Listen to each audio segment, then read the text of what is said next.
Very tasty. Oh.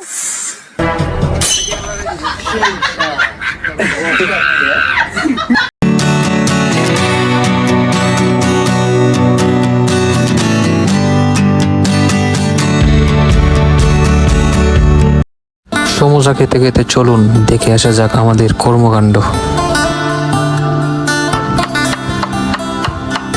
চলছে কাটাকুটি, বিরিয়ানির জন্য মুরগি ধোয়া, চুলার আগুনে ডিম সিদ্ধ। Finally gorgeous look our biryani. Barbecue party চলছে, দুর্দান্ত ফুটবল ম্যাচ, সবাই মিলে একসাথে গান।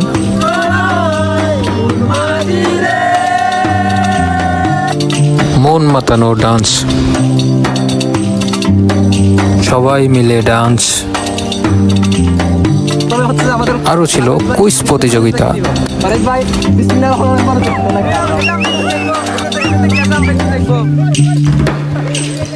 সর্বশেষ নাক টেনে ঘুম।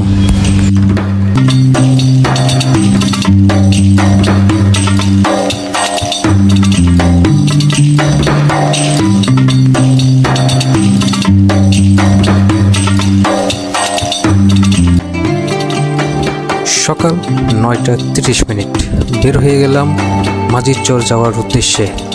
গন্তব্য পরিত্যক্ত সেই মাঝিরচরে, যেখানে আমরা আজকে পিকনিক করব। অবশেষে চলে আসলাম চট্টগ্রামের কালুঘাটে। সেই কালুঘাট থেকে আমাদের জন্য বোট ভাড়া করা হয়েছে, সেই বোটটা আমাদের জন্য চলে আসবে কিছুক্ষণ পর। অবশেষে আমার টিম মেম্বাররাও এখানে এসে জড়ো হয়েছে। আমরা অলরেডি চলে আসছি কালুঘাট ব্রিজে, অর্থাৎ আমরা এখন এখান থেকে আমাদের গন্তব্য শুরু। অলরেডি আমাদের মানুষজন চলে আসছে। এখন আপনাদেরকে দেখাবো আমাদের ঐতিহ্যবাহী কালুঘাট ব্রিজ, যেটা 200 বছরের পুরনো।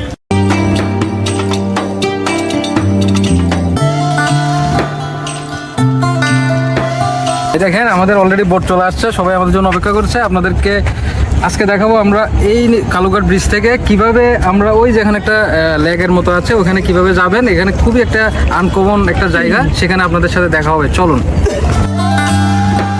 আমাদের দেখতে দেখতে বোট চলে এসেছে এবং আমাদের বলে রাখা হলো এই কালুঘাট থেকে বোটে করে সেই মাঝিরচরের উদ্দেশ্যে যেতে হবে।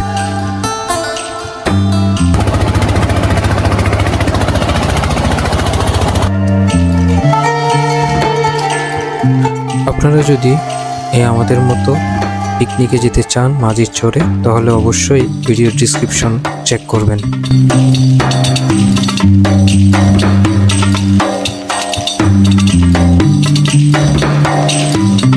কালুঘাট থেকে বোটে করে আমরা ঠিক 10 মিনিটের মতো সময় লেগেছে সেই মাঝিরচর ঘাটে পৌঁছাতে। অবশেষে ফাইনালি আমরা চলে আসলাম সেই মাঝিরচর।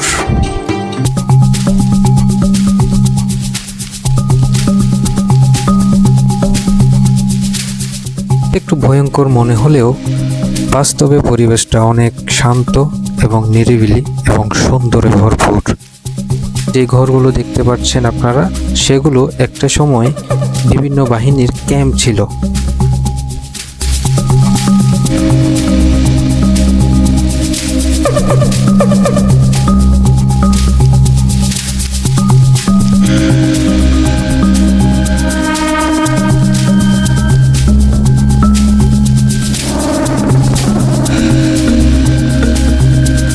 এখানে একটা গাছকে খুবই অদ্ভুত মনে হলো, যে গাছটি একটি ক্যাম্প বা ঘরকে পুরোটাই আঁকড়ে ধরে আছে।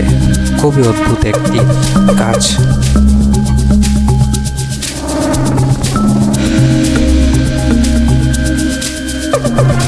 তুমি কি করতেছো? আমি দুপুরে খাবারের আয়োজন করতেছি আপনাদের জন্য।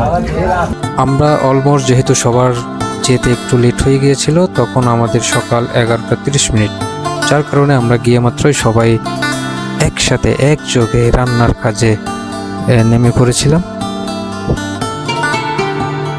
সবাই যেহেতু কাজে ব্যস্ত, আরেকজন আমাকে খুবই হেল্প করছিল, তার নাম হচ্ছে হৃদয়। সে আমাকে ব্লগিং এবং ক্যামেরাতেই হেল্প করছিল।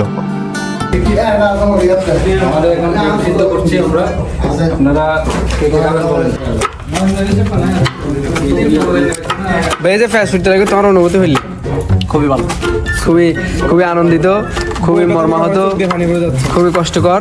কান্না করতেছেন কেন ভাই আপনি? আপনার চোখগুলো একটু দেখি। আপনি যে পেঁয়াজ নিয়ে দাঁড়িয়ে আছেন, আপনার অনুভূতি কেমন? আমার অনুভূতি ভাই নাই, কি জন্য জানেন? আমি তো পেঁয়াজ কাটতেছি না, আমার চোখ দিয়ে পানি বেরোচ্ছে। আচ্ছা আচ্ছা, না আপনি নিয়ে তো দাঁড়িয়ে আছেন, আপনার তো চোখে পানি হওয়ার কথা। না সব পানি তো চামচ দিয়ে চিন্তা করতেছি আর কি। আমার তোমার ভাই দুঃখ আছে, আমার বই আমার প্রফেসর বিড়া, আমি রান্না করতে যাই না, দেখো রান্না করতে আমি কিছু করতে পারি। আমাদের এই যে ফরহাদ ভাই আজকে কষ্ট করতেছে, সে কথা কম কাজ বেশি করতেছে, তাই এনে এদিক থেকে ওদিক থেকে লাগবে এনে এই যে আমাদের চুলার মধ্যে ডুবে দিচ্ছে। ফরহাদ ভাই আপনার আমাদের বাবুর্চি সাহেবের অনুভূতিটা কেমন একটু জানবো। হ্যাঁ জি স্যার, আপনার অনুভূতিটা যদি আমাদেরকে একটু শেয়ার করতেন আর কি। আসলে অনেক বড় একটি কাজ করতেছে, তার চোখে আমরা এদিকে তাকাচ্ছে না। আর এদিকে আমাদের আরো ভাইয়ের আছে, আমি তাদের অনুভূতি জানতে চাই। ভাইয়া আপনি আলু চলতেছেন, আপনার অনুভূতি কেমন? আমার অনুভূতি আলোর মতো। আমাদের মানিক ভাই রান্না করার জন্য লাকড়ি খুঁজে নিয়ে আসছে, তো মানিক ভাই কেমনে কি করলো একটু জানবো। আপনি কেমনে কি কোথা থেকে খুঁজে নিয়ে আসছেন?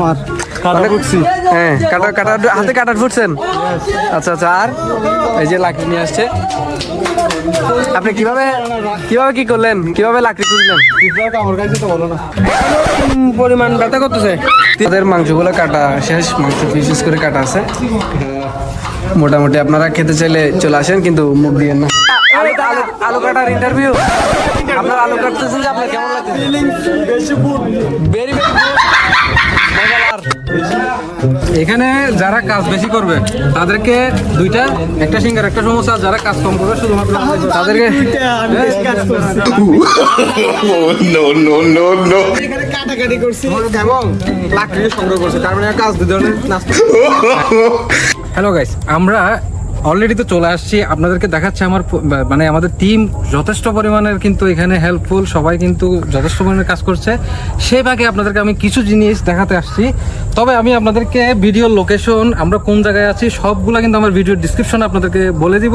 তার আগে আপনাদেরকে আমি কিছু বিষয় দেখাই দিই। দেখেন আমরা কোথায় আসছি, এখানে সুন্দর সুন্দর অনেকগুলো মহিষ চড়ছে, সুন্দর একটা এরিয়া। এখানে আমরা ছাড়া আর কেউ নাই, এখানে শুধু আমরাই আসছি, আমাদের ফুল টিম। এই একটা ঘর,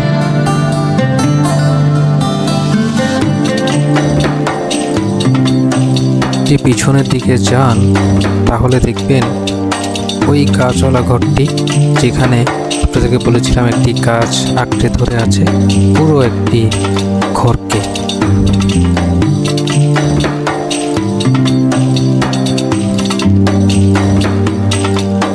পদ্ধতি অনেক সুন্দর, এরকম একটা মোমেন্ট করতেছি আমরা সবাই মিলে, অনেক ভালো লাগতেছে, অনেক আনন্দ লাগতেছে।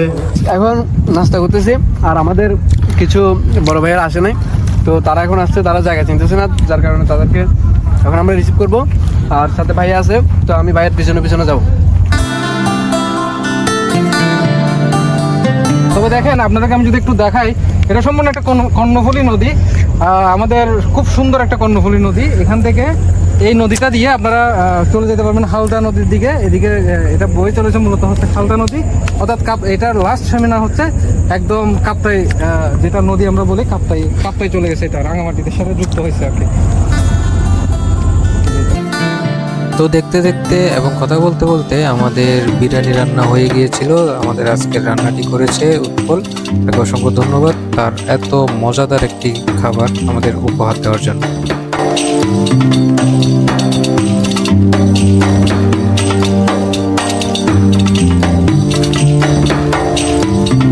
তো গাইস, আপনারা দেখতে পাচ্ছেন আমাদের এই সুন্দর জায়গাটা, আপনারা অবশ্যই আসবেন, এসে আপনারা আমাদের মতো করে পিকনিকের আয়োজন করতে পারেন।